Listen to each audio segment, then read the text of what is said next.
Part 3.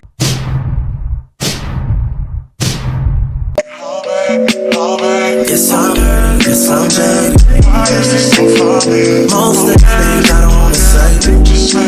I won't be around while you chase.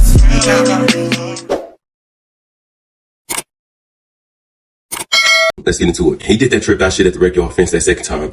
And I was like telling Jazz, I'm like, I think this motherfucker might be a little crazy. He's saying he don't get his business, but I think that he is a little crazy, right?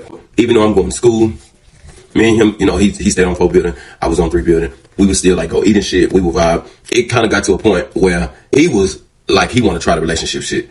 You know, they always tell you in prison, like they always be like, don't fuck with no nigga that got a lot of time. Cause them type of niggas that try to do something to you if you leave their ass or something. They always say that, but nobody ever really listened. He had 50 aggravated years for overly unaliving somebody with his bare hands. I don't know what I was thinking, but I guess because shit was so good, he was like, I want you to make a decision. I know you talking to other fools. I know you been, I ain't gonna trip on that. I know you been talking to other fools. I want to try this relationship shit out. So you gonna have to make a decision and let that shit go, cause them niggas ain't me. They ain't doing what I'm doing. They ain't pushing weight that I'm putting, like they ain't me. You know, I talk to Jazz about everything. That's my baby Jazz. Like, bitch, do it. Jazz like, bitch, hell, y'all be in a relationship with a nigga. I'm like, bitch, you might as well. Like, you ain't gotta worry about nothing. No bitches come and say nothing to you about they fuck. The nigga ain't never fucked around before. It's always good like that. You know, and it really is, cause you ain't gotta work once. When you fuck with a nigga that's never fucked around before, it's a good thing, but it also can be a bad thing. It's a good thing because somebody like me, I do not like no bitch come running up to me saying, oh, I had him, or oh, your nigga was in my face, or I do not like all that. I never liked all of that. So that's why that was always like my thing, fucking with niggas that just like never fucked around before, shit like that. So that's on the good side. You don't gotta worry about that. And when they fall in love with your ass, they ain't never done none of this shit before. It's so new to them that they are glued to you. Like they glued to you. And even after you leave their ass or something, they will forever try to keep finding another you, because that's their first. I'm telling you, that's how the shit going. On the flip side of it, you fuck around, have their ass mad in love, and that shit make their ass go crazy, and they be ready to unalive your ass. And with this nigga, I'm gonna just let y'all hear how it played out. I was going to school one morning, and I was in the turnout, right? A turnout, which is where everybody go and they wait when they calling out middle fab, vocation, school, all this. So it's like 75, 80 motherfuckers waiting to go to work. This other fool that I had been talking to, he came in there. Nah, I knew that Ike was coming in there because he'd already told me he was gonna come meet me that morning. But I didn't know this other fool that I be talking to was gonna come up in there, right? This is one of the other fools that Ike was talking about that ain't, and he right. But this other fool was actually cuter than Ike. He actually was finer than Ike, taller than Ike, you know what I'm saying? And he had fat ass too. I mean, excuse me to my family there, but he was fine, right? And the nigga came into a turnout, and I never forget, it was cold. He was trying to like pull my jacket and tell me to like come here, like, you know what I'm saying, to like give him a kiss, and I was like, no, because I knew that Ike was coming. And I was like, no. I was like, you gotta go. He like, I already know you and Ike been hanging real tough. Like, is that nigga fucking around? And I'm like, mind your business. So he was like, can you just go and choose? Who you gonna choose? It's gotta be out of me and him. That nigga ain't in this like that. So he like, you gonna choose me or the nigga? He knew he looked better, and he had the better like physique. So he was like, you gonna choose me or that nigga? Who you gonna? And I was like, I gonna choose you. Not you. He was like, you ain't gonna choose me. I'm like, nah, I can't. And he was like, damn. And he walked out. I really didn't even want to do it. I really didn't want to do that, y'all. I was enjoying my freedom, and that bitch was fine. So I really didn't want to like choose. It's crazy because they missed each other by a millisecond. Because as soon as he walked out, I swear Ike walked right in. And I was like, damn, that was quick. Ike walked in there, and he like, what you doing? I was like, no, I'm getting ready for school and shit. And he was like, I just seen that nigga come by here. Who he was in there to see you? I was like, yeah, he came in and hollered for a few minutes. He like, bitch ass nigga. That was the day that me and Ike decided to make it official. From that point on, Ike started really rolling out the red carpet. And I mean, it was almost to the point like, we supposed to be business partners on the surface, because you got a lot of business going on. They ain't not supposed to be knowing that we really like a couple. You know what I'm saying? But the nigga is getting, I can tell when a nigga is falling. And the nigga is getting in his feelings so deep with me that he's starting to not give a fuck. And when I say not give a fuck, I mean like, he's starting to do shit that the regular niggas that everybody know fuck around is doing. Right? So like, want me to kiss him on the sidewalk. Like, when we out in the chowhall and shit, he want to like hug up on me. He's starting to not give a fuck.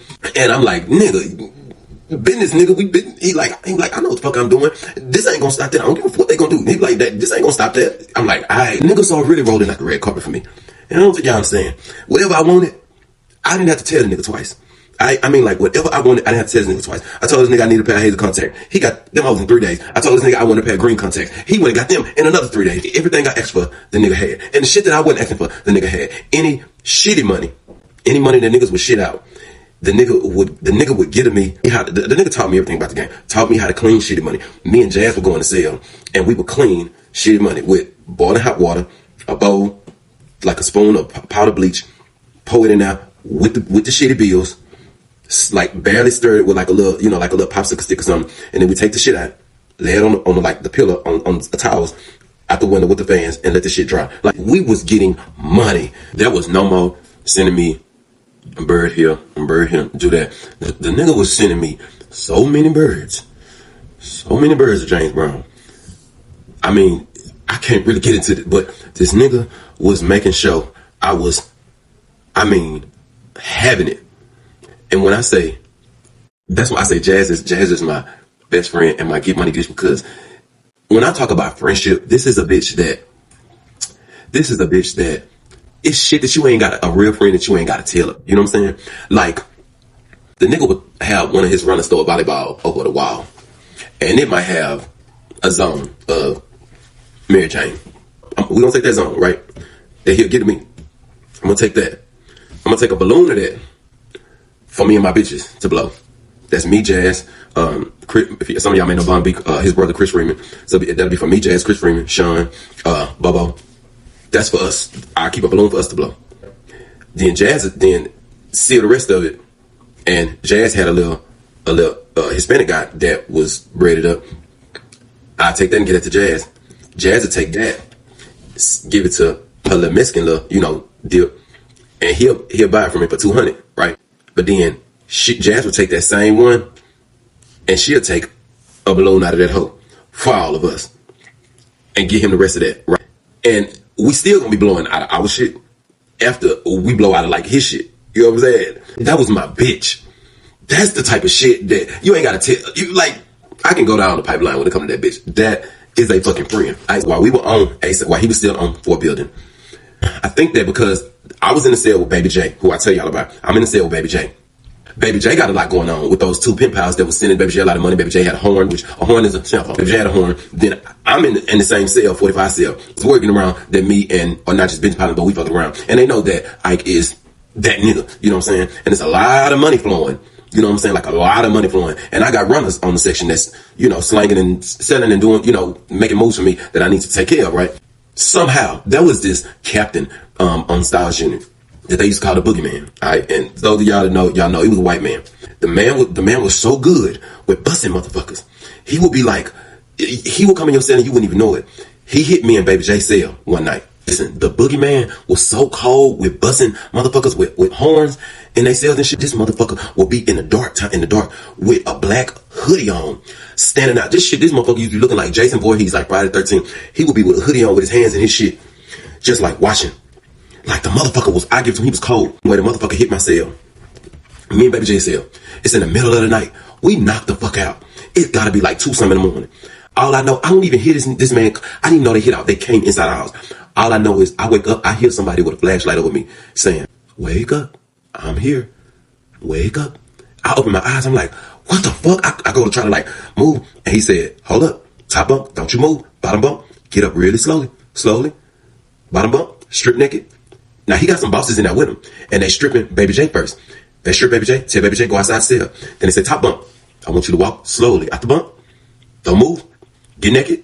I take my shit, get naked, turn around, I do all the other shit. They tell me, walk out the cell. They tear our cell completely the fuck up. Tear our shit up, looking for everything. Mind you, we got a lot of money in the house, but what they better realize that me and Baby J was smart. That's why I love Baby J, because we knew that motherfuckers would be on us, but we kept no dirty shit in the house. Nothing. We slept with nothing in the house dirty. We kept a bunch of money, a bunch of commissary, but we didn't sleep with nothing, no horns, no nothing in the cell, nothing. But they tore our shit up. So after they tear our shit up, that next morning, I come out for lunch because I didn't already sent word because he had already heard what had happened. So when I come out for lunch, and he got some homeboys that's out there waiting on the sidewalk for me. And he like, "What's up, baby?" He like, they tore your shit up last night. I'm like, "Yeah, they tore our shit up." He like, "They came and tore my shit up too." I think I know who had something to do with it. Now, you do got known snitches, right, in prison. And we had a snitch on 3 Building that everybody knew. We gonna call the bitch TW. Right? TW was a known snitch, right?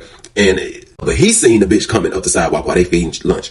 And when he seen TW coming up the sidewalk, he like, "Say, bitch, come here." He like, "Bitch, You snitched on me, ho? You snitched on my baby? And he slapped the shit out of the bitch. When he slapped the bitch tried to take off running backwards, and the boss man looked at him and said, hey, he getting ready to call it out. And he looked at the boss man as he getting ready to call it out. He said, hey, nigga, don't you touch that motherfucker. The boss man put the walkie-talkie back in his pocket and said, come on, Ike man, please, we don't need no problems. This is when I realized this motherfucker got too much power. And I need to kind of like slide back up, get my shit together. This nigga's dangerous. After this shit happened, he slapped TW and he told the boss, to, not to call, use that walkie-talkie or whatever. I knew the nigga was dangerous because ain't no way in here you done slap somebody, assault somebody, and the boss man is about to call him the walkie-talkie, and you tell them, nigga, you better not do that, and he actually don't do it. Yeah, nah, you something else. So anyway, the boss didn't call on him when he slapped TW, but TW went and snitched, and so they ended up moving him to the other side of the farm, back to him on 7 building, right? So now we both on two opposite sides of the unit, right? So now he started wanting me to come over there to 7 building all the time, right? And I was in school, okay? So I didn't like to always skip school. He would have me skip school, and yeah, to be set up, you know what I'm saying? But I didn't like to skip school. Ike and Jazz dude, Ryan, they were actually really cool. So Ryan was on 7 building, right? So Ike was over there with him now, after that stuff happened. And so he would want me to come over there and see him, right? But I have school Monday through Friday. Like I said, he would have it set up. Basically, like, I'll tell Jazz, like, and Jazz always was down. So I'll tell Jazz, I'd be like, all right, bitch, you want me to come over there? I'm going to go over there tomorrow, you know what I'm saying? Or Wednesday, or whatever. And Jazz like, okay, cool, bitch, I'm going with you. And so he would have shit set up in place. Basically, like, we would have to get past the desk, right? I always use my school pass so I can get past the desk. But Jazz wouldn't, if Jazz ain't got a lay-in or something, then I would have to go to the desk and distract them. And Jazz would like crawl up under me past the desk to get out, and then I can like get out most of the time. That's how we have to like try to shake the motherfuckers at the desk, because they knew we was like rolling. So they be like, nah, hell nah, Bailey, nope, Jones, you and Bailey, So anyway, he have it set up. So we'll come out. It'll be somebody at open waiting to take us to the crossover gate. Then we get there, somebody at the crossover gate take us to B turnout. Then it'll be somebody there waiting us at B turnout, and then he'll walk us to 7 gate. Then it'll be a nigga at 7 gate waiting, and they'll walk us down to the building and get us on the part, right? Boom. So we used to go over there, and whenever I would skip school, we'll go over there and kick it or whatnot, right? Now I'm gonna be honest. When me and him decided to make it official, I did not stop talking to other niggas. I did not. And one of the niggas that I didn't stop talking to was his best friend. I know it's fucked up. I'm just being honest with y'all. I was talking to his best friend too, right? And his best friend was in my class. We're gonna call him Tone. All right. Now they had been best friends since like 2000, 2001 when they got over there at the same time or whatever. And so they was really, really, really, really close. They was best friends for real. Me and Tone, we had kind of started talking before him.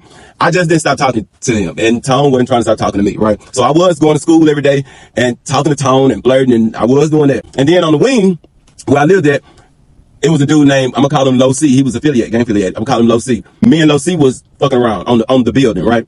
Now, LoC, I'm just saying, he was my freak, all right? He was my freak. So the way me and Jazz used to do it, basically, Jazz had like 3 or 4 runners, and I had LoC, and like I had a white boy, and then I had like 2 older black guy and another like somewhat older white man. So what our runners used to do, basically, they would sell our products for us. So like Mary Jane, James Brown, tobacco, all of that, they would sell for me, right? And the way I treated them is basically they would sell my stuff for me. They would have a list for the people that come to me telling me they want to purchase or buy, whatever. And if we add their name on the list, if somebody ain't got their money out the house and I sell them and they want to pay me store day, we add their name on the list and what they owe for store day, right? And so my runners used to go in on commissary day, they would collect my money. Jazz runners on commissary day, they would collect their money. You know what I'm saying? But they worked for this because I made sure all of my runners, whenever they wanted to smoke, I made sure whenever they wanted cigarettes, I made sure they smoked whenever they can smoke for free. They didn't have to pay for nothing. I also made sure whenever I cooked for all of them and made sure I fed them because they didn't go to commissary. Well, LoC was commissary, you know what I'm saying? So, but the other ones, they didn't really have no money or whatever. So I would make sure I fed them whenever I ate, they always ate. So I took care of them, and Jazz took care of her runners. And sometimes whenever, like, if we was like one or the other was too busy and we had something else going on, or I had to go to church to see Ike, or Jazz had to go to see her dude somewhere, you know what I'm saying? Then when I cook and I feed my runners, I make sure I feed Jazz runners too. And Jazz would, that's what I say about a friend. I never had to tell Jazz would, if I come home late, come back to the cell late because I've been on the streets and shit with him, when I come back, Jazz would be like, you ain't got to worry about feeding them because I already fed them, so they good for the night. And that was how we did it. We kept shit running smooth. Business was good. Everything was good. I mean, he wanted me to constantly skip school to come over there. I was making all A's in my classes. I'm talking about all my tests, I made A's. I was killing it in school, and I liked going. And he would always say this, like, I would always say this shit like, I ain't want you in that motherfucking schoolhouse any motherfucking way. I don't want you going there. I'm like, but I signed up for this way before you. So you gotta chill. When I used to go over there, at first when I was going over there, we used to kick it and shit. Everything used to be cool. You know what I'm saying? And sometimes me, him, Jazz, and Jazz dude Ryan, we'll all go in the cell together and like kick it, listen to music, and like, blow, and you know what I'm saying? Like we just ride out and just kick it in. Like I said, I have been fucking with LoC. I'm cool. I've been fucking with LoC on the building, right? And Bobo, who I always talking about, Bobo had got his building because he moved over there with us, right? Now there's also this fool, I'm gonna say his name was Lane. Lane lived on the section with us too, right? And so Lane knew everything that was going on with me and Jazz. Like he knew, like, cause I had LoC on the building, that I was my little freak, and Jazz had a Mexican guy, the one that I was talking about, like that the Mexican guy had some money, that was Jazz little freak, right? But we both had, like, our dudes was like, Jazz dude was Ryan and mine was Ike, right? But they didn't know we had our little freaks, our little dudes on the building, right? So this nigga Lane was cool with us. He knew everything that was going on. He would see everything. He was supposed to be like, he was our dog. He was cool with us too. Right, so we all used to kick it and shit. I used to go to, sometimes I would feel like nervous. The more I seen like Ike acting a little aggravated and acting jealous and shit like that with people and shit, like, especially with me, like in the hallways and shit, like he started getting mad at like niggas will be speaking to me and I'd be speaking to like niggas and he'd be like, I don't know why I'm even going to chowhall with you, because when I gotta walk with you to chow, you gotta act like you a celebrity. Everybody wanna call your name. You gotta stop and talk to these people. Like, nigga, you know this. He like, you and Jazz, y'all do the same thing, but y'all met us like this. Like, yeah, I mingle but I'm not disrespecting you. Like, this is how y'all met us. Like, we people person. Like, we vibe with everybody. So I'm not gonna stop that because me and you is together. Please. So I haven't telling Jazz. I was like, bitch, I want to find out about LoC. And Jazz would be like, bitch, that's your conscience. Like, bitch, your conscience is getting on my fucking nerves. Tell that bitch to sit the fuck down. You are all right. Like, you gonna be all right. He ain't gonna find out. So I'm like, okay. Then one day, Bobo, everybody had went to last child. Bobo was coming through the door. And I was never forget, I was sitting on the stairs.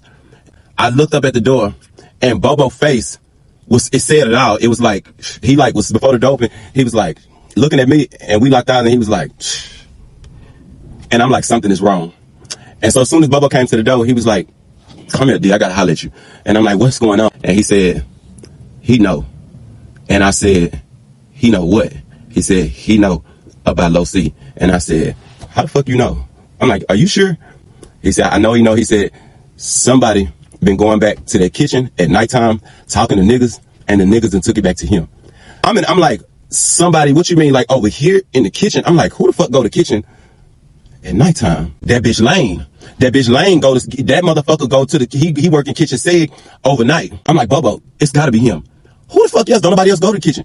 Bubba was like, I don't know for sure, but we gonna find out. But Bubba was like, man, he know. So now I'm nervous. I'm like, oh shit, what the fuck should I do? I go run and tell Jazz. I'm like, bitch, Bubba saying he knows. So Jazz like, no, he don't. Tell Bubba come to the door. Bubba, he told Jazz exactly what he told me when he came to the door. So Jazz was like, dang. Hey, Jazz is like, well, just play it like, you know, like everything cool. Like, don't you say nothing unless he say something. I go pull LoC to the side. I'm like, listen, I just found out that he know. LoC like, who the fuck told him? Cause LoC is a fighting nigga. This nigga will fight. So he like, who the fuck told me? He was like, I'm gonna knock their ass out. I'm like, chill. I'm like, I think it's that motherfucking Lane, but we don't know for sure right now. We gonna find out. So I'm like, chill. So LoC was like, man, you ain't gotta worry about, man. You know, I'm with you. I ain't gonna blow shit up. I'm with you. So I'm like, cool, I appreciate it. So one day, I'm going into the chowhall. This was like maybe like 2 days after that. Ike was acting like everything was cool. So like maybe like 2 days after that, I'm walking into the chowhall with Jazz, and I hear some like arguing. You could tell something is going on in this fucking chowhall as we walking in. And as we walk, me and Jazz are walking in. The chowhall is packed, but I see LoC in the line, and I see Ike with some other niggas. Now, first of all, Ike ain't even supposed to be over here, right? He's not supposed to be on this side because he didn't got moved because of that shit that happened when he slapped TW. So Ike is over in chowhall, right? And so I see Ike like running up saying something to LoC. You like keep checking LoC about something, but I couldn't really catch it. All I seen was LoC was like, man, I ain't done none of that. I ain't done none of that. I ain't done none of that. You tripping? So I walk straight to Ike. I'm like, what the fuck did you say to him? What's going on? He's like, nothing. He like, nothing. He like, you look sexy. Nothing. You all right? I'm like, no, nigga, what the fuck did you say to him? He's like, nothing. Everything all right. We good. So he started trying to grab my hand while we sitting at the table, and I'm like, nah. He's like, we good. Ain't no wrong. He's like, I was just hiding them. Come to find out, he was charging him up because he had heard that me and LoC had been fucking around. He charged LoC ass up. I'm like, okay, we know, so he know. All right.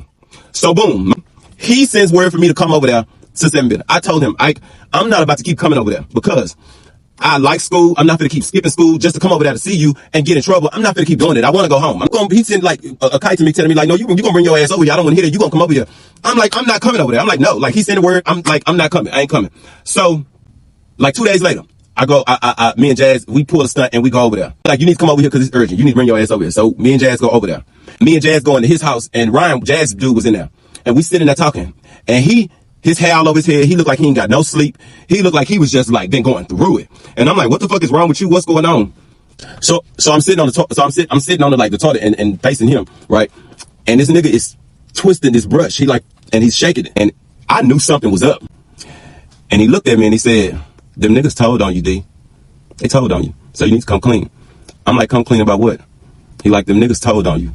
About that nigga you fucking with over there. You better come clean. I was like, I ain't fucking with nobody. I ain't fucking with nobody. I kept saying it. He was like, you better come clean, because I know everything. I'm like, I ain't done nothing. So for a minute, he's like, so you ain't gonna confess? You ain't gonna tell the truth? You ain't gonna admit it? And I just wouldn't say nothing. I had my head down. He said, D, I'm talking to you. You ain't. And I ignored him. Next thing I know, that nigga uppercut my ass. I'm talking about boom, hit with the brush in my face. Knocked my ass up against that damn door. And I fell over the toilet. I'm like, what the fuck, nigga? And he was like, sit your motherfucking ass down. I knocked your ass out. Tell the truth, bitch. I know what you done. I'm like, you tripping, nigga. I'm finna go. So he like, nah, I'm gonna unalive your motherfucking ass. You thought I wasn't gonna find out, huh? You? And I'm like, you tripping. He was like, nah, I'm finna show you tripping. Bring your ass. So he like, we finna go to my fucking cell. I'm like, fuck.